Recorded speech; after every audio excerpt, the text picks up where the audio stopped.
This is how SEAL took down Osama bin Laden minute by minute. For almost 10 years, the United States had been tirelessly searching for one man, Osama bin Laden. The terrorist killed almost 3,000 Americans and triggered a war that was still raging, never been able to capture or kill the man. The CIA had been searching for bin Laden. He had managed to escape from Afghanistan, travel to the neighboring country of Pakistan.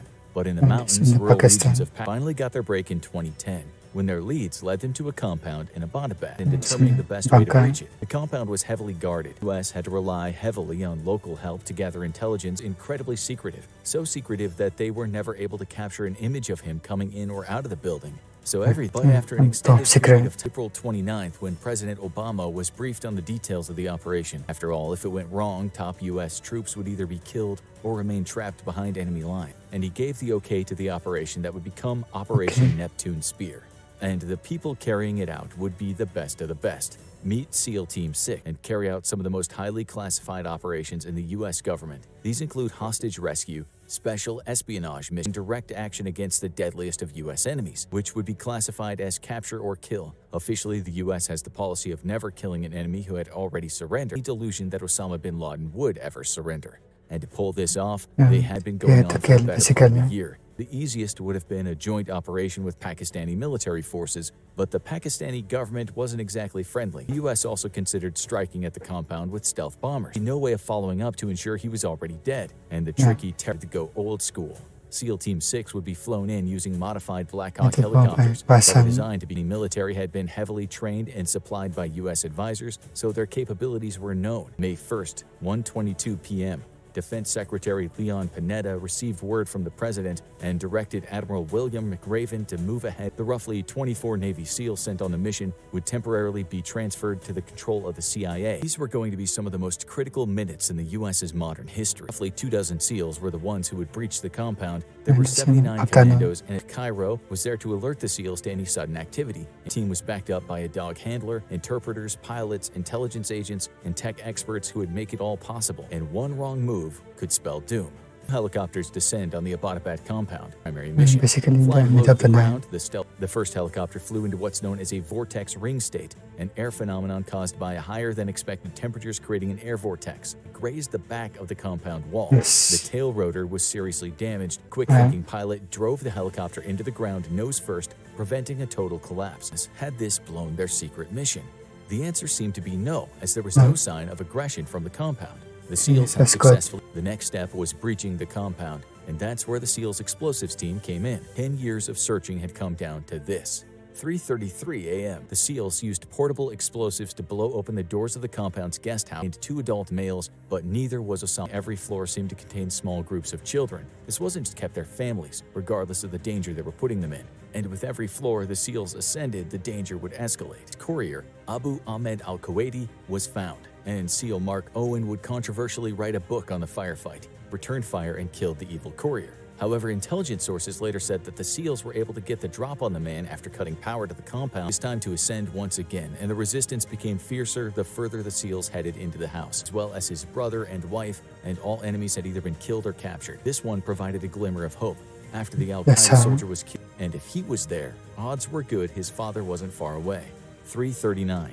In the third floor's main room was Osama bin Laden, seemingly unarmed and wearing the loose-fitting tunic he was usually seen wearing in his many propaganda videos. The SEALs, they immediately fired, wounding him. However, he was able to retreat back into the bedroom, and the SEALs pursued. The room was revealed to contain many of bin Laden's female relatives, and the SEAls quickly shot her to wound, and the SEAls were forced to act as any one of them could have an explosive device. But when they pushed past them, they found bin Laden on the ground. Robert J. O'Neill would become one of the first SEAls to identify himself. Laden might have been wounded, but he was far from neutralized. In fact, he was strong enough to grab one of the women in the room and hide behind her, using her as a human shield. Quickly fired 2 shots directly into bin Laden's forehead and killed him. Which report was accurate? Just like that, one of the most notorious in country, Geronimo, officially confirming that the enemy had been killed in action. One of the most efficient operations in U.S. military history, and had been completed without a single death or serious injury to the entire Navy SEAL team. The words the entire White House team had, but there was still some extensive cleanup work to do.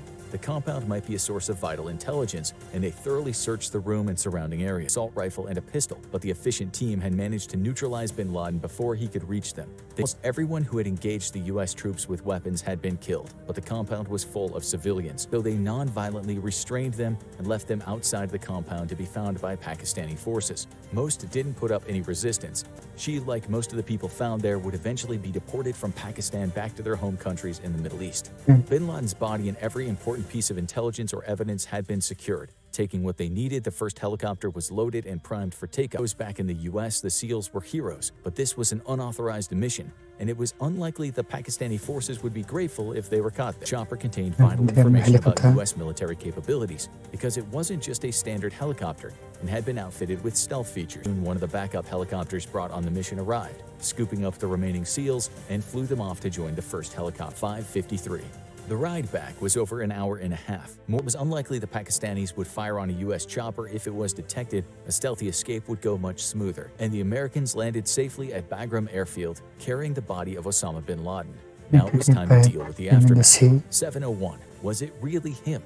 Bin Laden was infamous for using body doubles, and there had been multiple times where it was thought he had been killed, only for it to turn out to be a new report came in indicating that the notorious rogue was actually dead. This time, the United States had gotten their man, and the American public was about. But this unplanned speech on short notice was different, and political watchers kept waiting until the president ascended the podium at less than half an hour to midnight. The leader of Al-Qaeda and a terrorist who's responsible for the murder of thousands of innocent men, women, and children. Spontaneous celebration erupted around the country. It was just short of 10 years since the September. Many Americans lived in fear of the next attack. Democrats exulted in the biggest foreign policy win of the Obama presidency. They should even bother running against him next year. President Obama's speech to the true bin Laden's body. The terror leader had been fully tested and examined, and they were sure he was their guy. Secrets to give up. The only thing left to do was dispose of the body, but there was one problem with that. No one wanted him. No country would want to give him a grave because it would be a massive target for radical activity.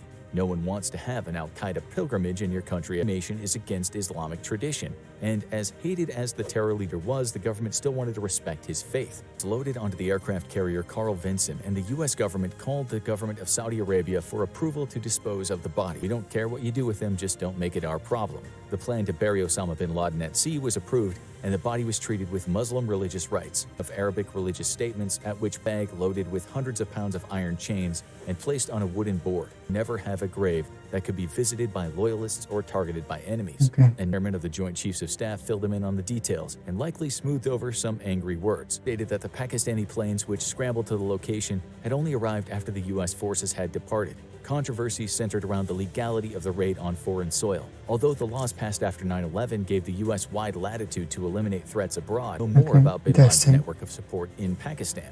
Neither got too many answers. Conspiracy theories persisted about bin Laden's being alive. Once the operation was partially declassified, various members of the team started putting out memoirs. Some varied in details, and most made the person writing the book out to be the hero. The movie Zero Dark 30 was released, and its pick for the hero was a fictional intelligence analyst played by Jessica Chastain. Maybe I should actually watch some of it. It should be an interesting story, and it still happened in real life.